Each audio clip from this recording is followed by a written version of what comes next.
Today on Mike Attempts, replacing a freezer door gasket. Our French door refrigerator is over 8 years old and ice has started accumulating at the bottom of the freezer door, requiring monthly removal. The ice buildup is caused by warm air seeping in due to an overly compressed or cracked door gasket. Not only does ice build up, but the compressor runs more often to compensate for the intrusion of warm air caused by the failing seal. Use a blow dryer to slowly warm the new gasket to remove any creases and bends from shipping.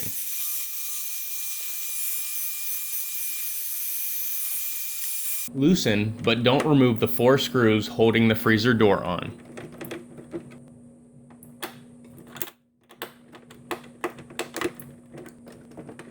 Gently lift up to remove the door and place it on a towel to prevent scratches. Pull up on the gasket to remove it from the channel. Your gasket may require you to pull out rather than up to remove.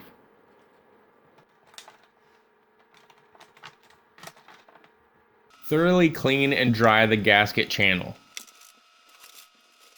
Lay the new gasket on the door, line up one corner, and push the rubber ridge down into the channel.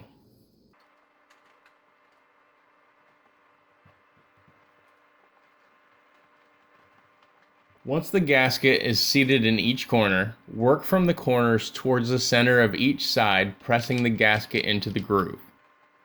Run your finger under the outer edge of the gasket to make sure it's sitting flush all the way around.